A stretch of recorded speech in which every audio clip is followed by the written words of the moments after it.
Okay, this is going to be a quick one, real quick. Just talking about the 6th Invitational wrapping up this year, considering NIP, Ninjas in Pajamas, finally did it for LATAM, which is really here. I want to say it's not necessarily surprising, but it kind of is. You know what I mean? Like, Empire, BDS, 8-1 in group stages. Liquid, not too much of a surprise. FaZe, kind of a surprise. Same with Team 1 knocking out one of the NA teams. I forget which one. See, like 4-3 to beat out Team Liquid and MIBR. It's like wow. So it was definitely a mix-up. To me, this probably wasn't the most exciting 6 Invitational compared to last year. I really liked last year's, and not just because SSG won. I liked it because there was like, there. I don't want to say there's controversy, but there's legitimate. Oh, man, how do I put it? There was a legitimate challenge. G2 wasn't this big bad boss. Neither was Empire, and so I'll go there right now. So stage filters into brackets, and we can see it all from here. It's a little blurry for y'all, but like Empire getting knocked out almost immediately was kind of insane to me. Team 1 knocking out SSG. SSG really came back. Like that's really all I gotta say. SSG really, going 2-5, and yeah, they got knocked out on the first lower bracket, but it was close. Bring Canadian back was a great idea. I hope he unretires, I suppose. And in that same vein, where did G2 go? G2, same thing. Like, world champs just getting smacked, unfortunately. I really hope Pengu comes back. I can't believe I'm saying that. Just because the game really isn't the same with him. And like, again, see, that's not to discredit Parabellum, because Parabellum did a really fucking good job. Yeah, they're 3-4. Man, yeah, I'm looking at this right, like 2-5 G2. Yeah, they're 3-4. But they did a good job knocking out G2. Dark Zero, huge surprise to me. Dark Zero getting knocked out by Furia, huge surprise to me. Makers did pretty good. I thought for a minute they were gonna knock out TSM, but then they themselves got knocked out. Oxygen to Empire, just disappointing to me. Not in that sense. I was gonna say like, yeah, it's disappointing, but not in the sense that Liquid knocked him out. That kind of makes sense to me. FaZe Clan getting this far, knocking down TSM, and then I was say knocking down TSM. That kind of surprised me, honestly. Nip not surprised me too much. Undefeated world champs. Look at that. That's amazing. That's. Yeah. Last year they were second, but that was last year. And Liquid, Liquid coming in strong. I should say. I kind of want to say. Excuse me. Liquid coming in strong to get second place. Even the top 5 teams: NIP, MIBR, Liquid, and TSM.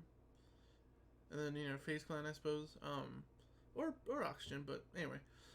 Top 4, top 5 teams. 3 of them are Latin America. That's a huge surprise to me. Who do they technically have? Yeah, TSM. This is a huge surprise to me, honestly. I don't want to sound like a dick. It's just that, like NIP, Liquid, MIBR, and TSM, like not even an EU team. Where's the last EU team here? Empire and BDS getting knocked out in the lower bracket. OXG made a solid run. I gotta admit, not expected, honestly, with all the shit they talk. But they made a pretty solid run. So that surprises me. And, like, congratulations for NIP. Who knows what'll happen next year? I really hope next year, I'm pretty sure it'll be a live event, because the EU casters don't get me pumped like, like Intero and Kicks do. And I felt like that was a huge, just kind of lacking, honestly. Excuse me, but this is, Dark Zero, SSG, I'll even say Parabellum, and TSM getting knocked out almost immediately, whereas Oxygen didn't last too much longer, is a huge, I guess, just surprise to me. NA and EU getting knocked out almost immediately is just a huge surprise. I don't think they played. Yeah, Fnatic really, killed it last year. Pancake says hi. I don't know what she's staring at, but she's a weirdo. There's nothing up there for you, child. She says hi because she a baby. Yeah, so, APAC not really showing up, but it's fine because LATAM does. They prove they're more than fodder. I think they proved that last year, and this made it unquestionable that they're not just these cannon fodder teams that G2 or BDS can roll and beat, or Empire even. I mean, 8-1 and 8-1, and what happens? Like this is a fumble. This is a big fumble. So, but I can't say I'm surprised Nip wins it and took it all the way.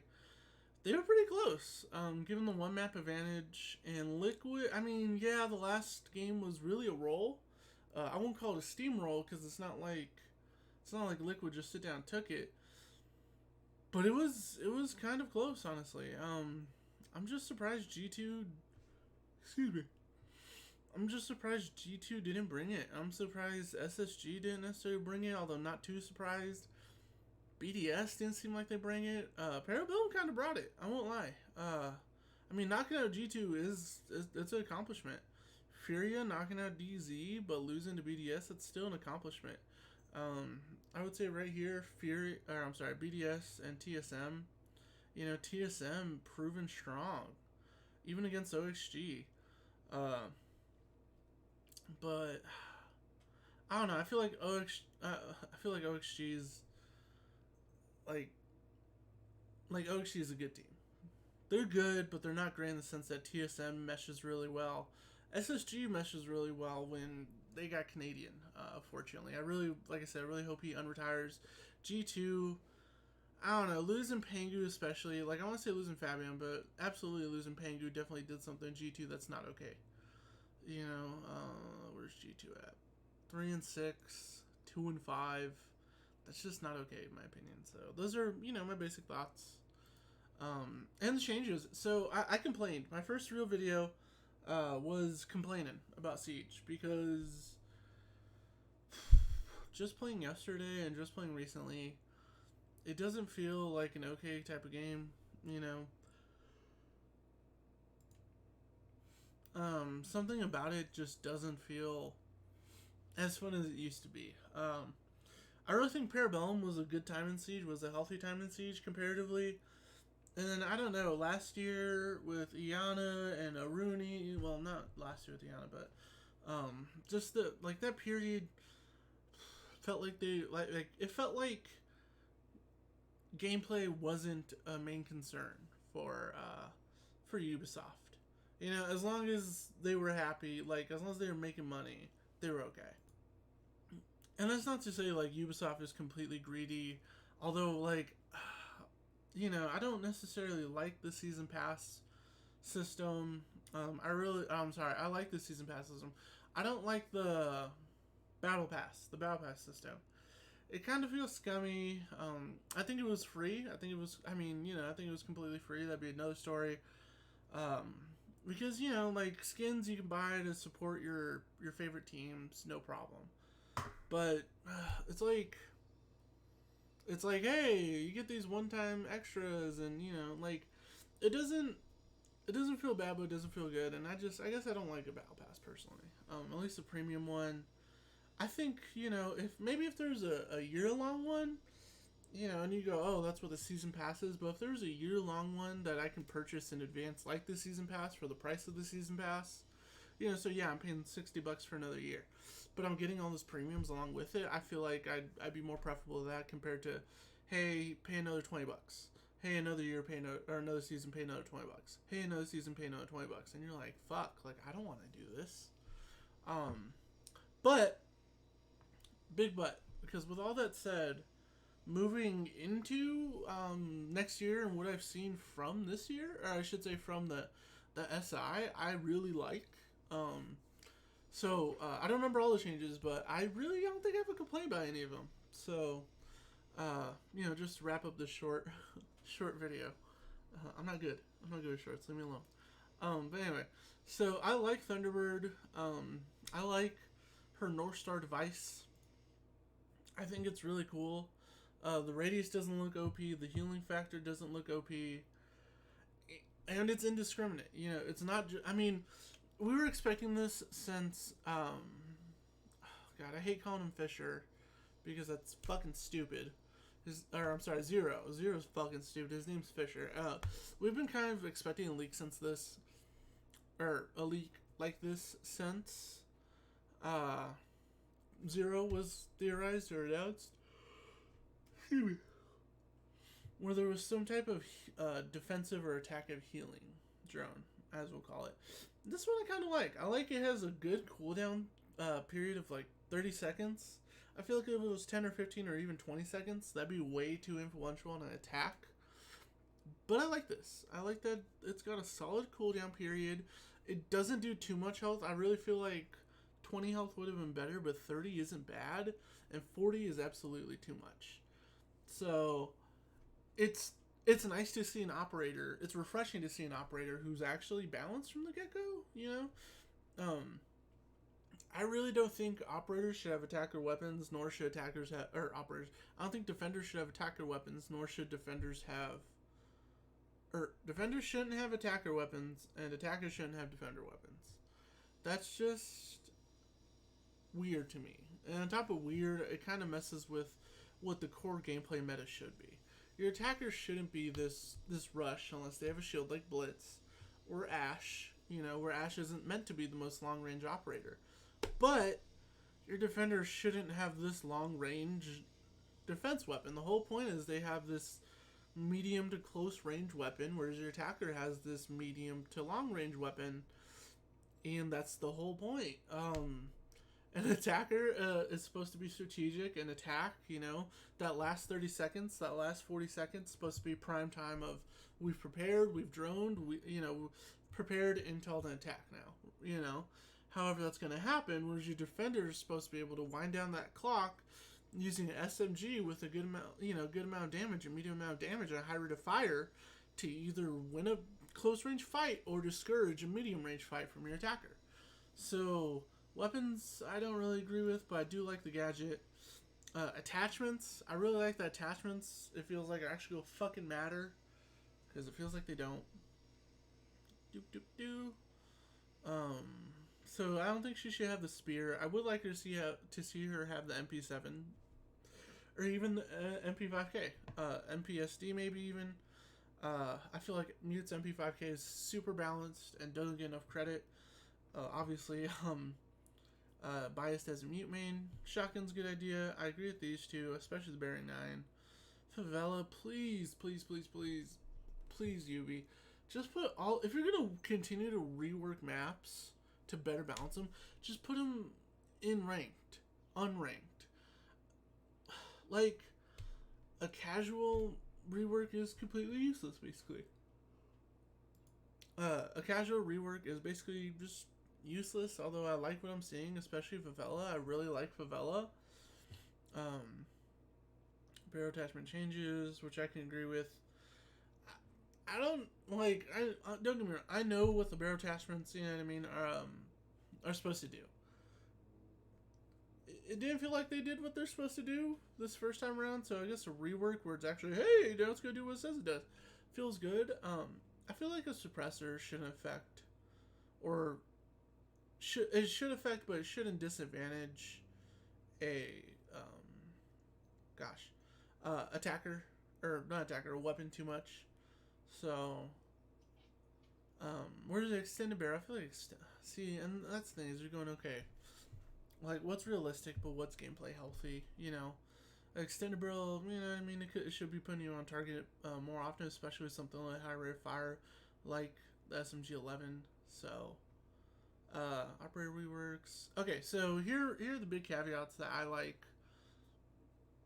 Excuse me. Lucy being able to be shot out should have been there from the beginning.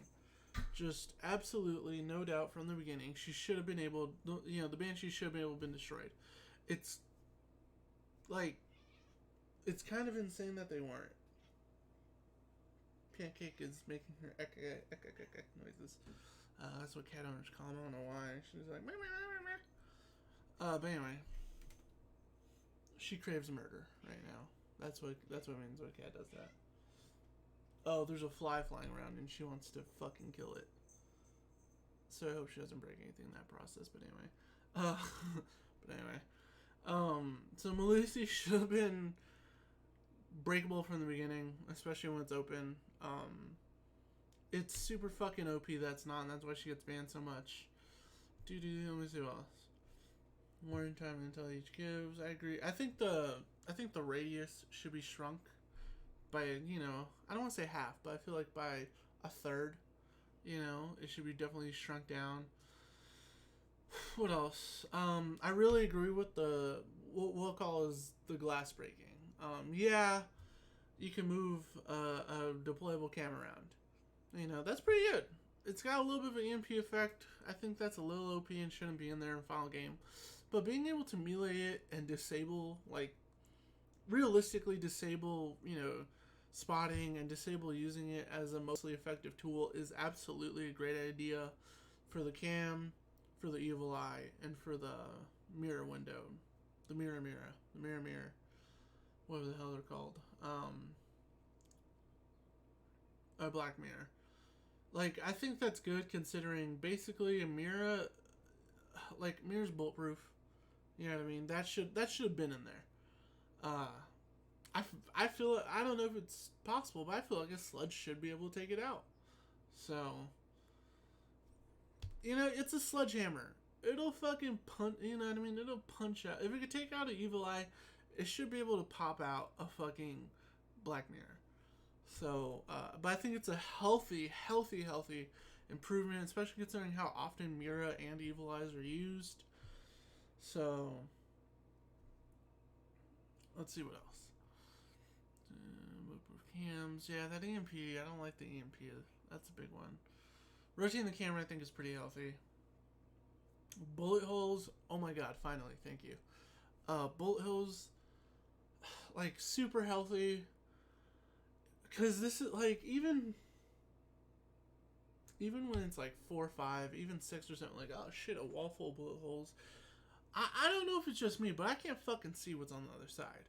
The defender who's already in this advantageous position of being able to see me as I come around a corner, and I'm looking at it going, what the fuck is that? I'm looking at it going, I think I see someone. I don't necessarily want to shoot to give away my position, because that guy might be down the hall. He could have made that for a rotate, and it might be a cavi down the hall who's going to come and interrogate me because I shot prematurely or needlessly. So, the bullet holes is fucking great. I can't compliment that enough because it's so healthy for Siege. Smoke, I like it. It's not that I don't like it, but smoke's huge in the meta, or at least in the higher level metas and the pro metas, because of what it does. It not only kills you quickly or downs you quickly, but it gives you that 5 seconds, that 6 seconds of, I can't fucking see what's going on as an attacker, and that's huge. Like in a push, in a plant situation, even in a defense situation, that's absolutely massive. So I will say that the gas being reduced, I guess, more occupant, not occupant, more clear, whatever the hell it is definitely a great idea. Okay, so to continue from there, disappearing corpses,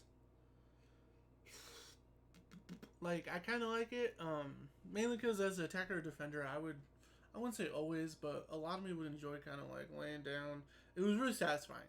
You're down next to this corpse, and you're like, I'm gonna fucking get this guy. Worth it. Like, yeah, I die 9 out of 10 times, but holy shit, it's a good feeling when you're not noticed, and you get that kill, that double kill, maybe even triple.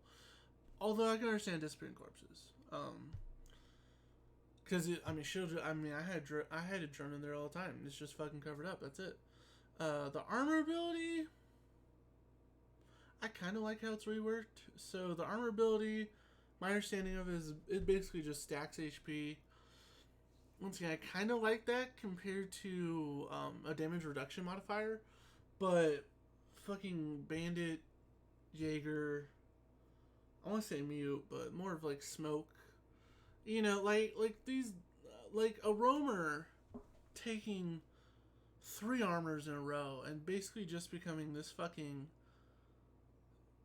3-speed 3 armor is kind of fucking stupid. I feel like, I don't know if you can take more than one, but it kind of seems like you can. Compared to, hey, you're a 1 armor, now you're stacked. Now you're stacked. Let's say you have 110 HP or whatever.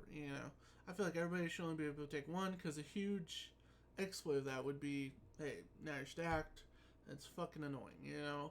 You've got a fucking Jaeger who's just running at the speed of light and just fucking, putting in your butt. Annoying. Finca. My biggest complaint to Finca is the adrenaline surge just makes you fucking down. Like, it's this big fucking, like, I get it's an adrenal surge, but, like, reduce that by 40-50% and you'll be good. That's why she's not picked. Although, this is a big improvement where she has a permanent boost to health. I'm sure it'll only be like 20, but that's a big boost. I think the ability to instantly pick anyone up is a big boost.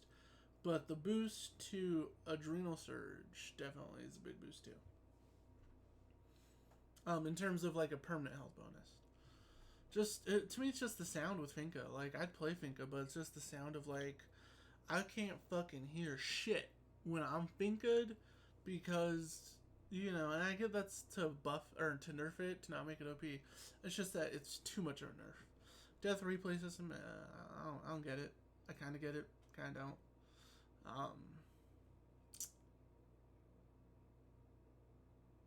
Like, prevents you on happy cam for the rest of your team for a couple of seconds. That's kind of fucking stupid. 100%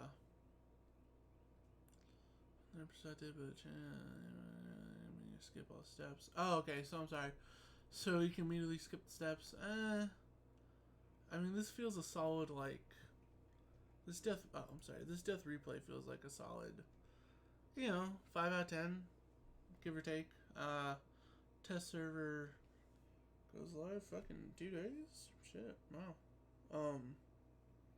But anyway, that's kind of my all in all thoughts.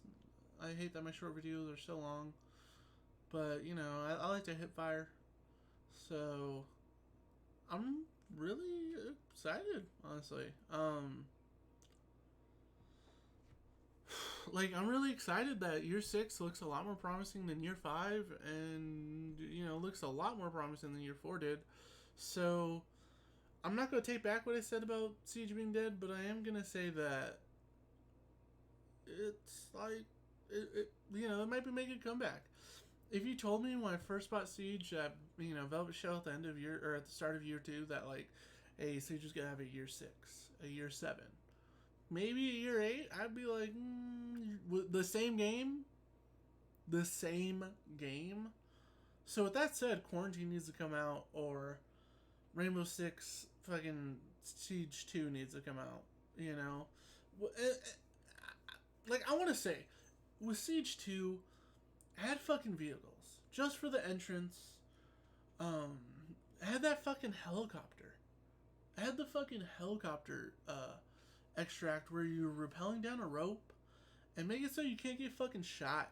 Or add a helicopter, you're rappelling down a rope onto the roof, and make it so you can't get fucking shot when someone just runs out and tries to fucking one-tap me. Because I will lose my goddamn mind if that happens. I won't play Siege again if that's possible. For a while at least. And same with vehicles. Make it so there's 3 or 4 vehicles. Yeah, you can go up on foot, but you can have a vehicle. Not 3. 2. 2 vehicles. That bust through a fucking fence. And my operator is riding this fucking truck. You know what I mean? This fucking MRAP. And pulls up. That's it. Let's go. Or better yet, either riding it or it pulls up and I exit the opposite side. So I have cover from the get-go. I'm relatively close to my entrance. And it's realistic in the sense that you can utilize that violence, speed, and momentum to fucking breach. So that'd be one of the things that that aspect would absolutely be one of the things I want to see in Rainbow Six Siege 2, or even in current Siege. It should, like Rainbow Six Siege 2 should happen because of a physics engine upgrade. The game's 5 years old, 6 years old, almost. You know what I mean? Like, why haven't we done this already? So that's really all I got. Here's your kissy for all the 3 people that watch this, especially the one who watches it to the end. But I'm coming up with a new catchphrase, and it's keep it quiet. So appreciate it, guys. Keep it quiet. Mute outie.